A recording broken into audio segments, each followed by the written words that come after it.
A moment in history would change how San Franciscans move around the city. In 1989, damage to the Embarcadero Freeway caused by the Loma Prieta earthquake ushered in a new era for transportation in San Francisco.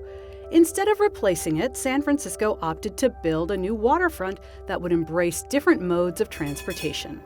With no highway to connect southern and northern neighborhoods, along with the Transit First policy that was adopted in 1973, community leaders built a strong coalition that would bring a new subway system downtown. This new system later would be known as the Central Subway. A project of this magnitude required a strong partnership between city leaders and agencies, community groups, and construction firms. Community groups and leaders formed a strong coalition that advocated for a new transit system that would connect the southern and northern parts of San Francisco. With a passion for her community, Rose Pak led the effort to bring a new underground Muni Metro line to Chinatown. Other city leaders joined the grassroots effort to connect more neighborhoods by public transit. In October 2012, the Federal Transit Administration approved an agreement dedicating $942 million to the Central Subway project, rounding out the funding necessary to extend the T3 line through Soma, Union Square, and Chinatown. This culminated in many years of hard work and advocacy to expand transit service to some of our most densely populated, underserved communities. The Central Subway's tunnel boring machines were named for two historic San Francisco women, Big Alma after Big Alma de Bretteville Spreckels, and Mom Chung after Dr. Margaret Mom Chung. Mom Chung and Big Alma excavated and constructed the 1.5-mile-long tunnels at a pace of approximately 40 feet per day that would vary based on ground conditions and other factors. Some of the challenges and the complexities of building underground stations in an older city like San Francisco presents challenges where accessing the construction site could take longer as we were restricted specifically in Chinatown. The construction team was up against several engineering challenges when building some of the new underground stations. Chinatown Rose Pak Station was one of the most intricate engineering and underground construction projects in the United States due to the neighborhood's narrow streets, historic buildings, numerous utilities, and poor ground conditions. The size and length of battered drill shafts used for Union Square Market Street Station make it what is believed to be one of the most unique subway station configurations in the world. A top-down cut-and-cover method that utilized 140-foot-long battered drilled shafts as permanent ground support was performed during the construction. In 2020, the Central Subway project received an award from the International Tunneling Association for Project of the Year and Innovative and Contributing Underground Spaces. Collaborating with communities throughout the project was key to success. For instance, the rooftop plaza was not in the original design of Chinatown Rose Pak Station.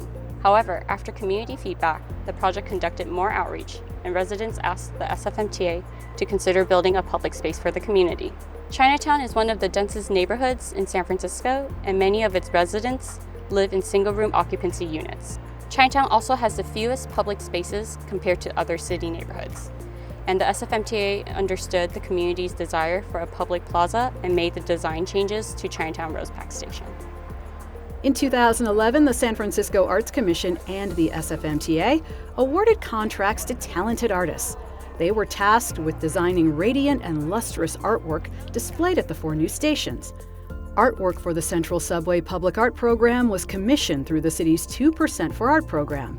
That's a 54-year-old program that ensures public artwork is integrated into publicly funded capital projects. Public art in our stations is important not only for its aesthetic or beauty, but to draw out the identity of a space, aid in the understanding of the historical or cultural significance of a neighborhood, and build a connection between the visitor and the surrounding community. Keeping community partners engaged during every project phase brought important benefits that led to building trust. The SFMTA provided construction updates at regular meetings with neighborhood merchants and residents that were led by the project's public outreach team. Neighbors could also stop by or call the construction office during business hours and speak to full-time bilingual staff members who could answer questions or respond to concerns. To celebrate the partnership with communities in Chinatown, Union Square, and Yerba Buena, the SFMTA held a series of community appreciation events at the new stations. Successful project completion would not have been possible without the patience and understanding of communities that endured years of disruption and construction work on their streets. The opening ceremony took place on the first day of revenue service, and the guest list included state and local city leaders. Speaker Emerita Nancy Pelosi and Mayor London Breed cut the ribbon in a symbolic gesture to signal the opening of the long-awaited Central Subway. There was a connection that needed to be made between the South of Market communities and this area. So it connects all these areas that were previously underserved by transit.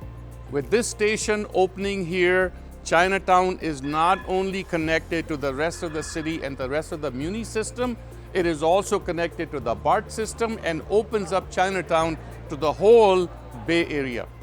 And this is a very important element of the economic vitality of Chinatown and for the whole city.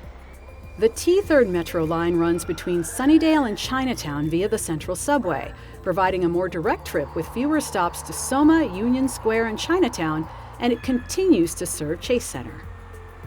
Muni customers now have more options to commute between the northern and southern end of the city. The COVID-19 pandemic brought some challenging years, but San Francisco is resilient, and together we'll rebuild and make our communities thrive.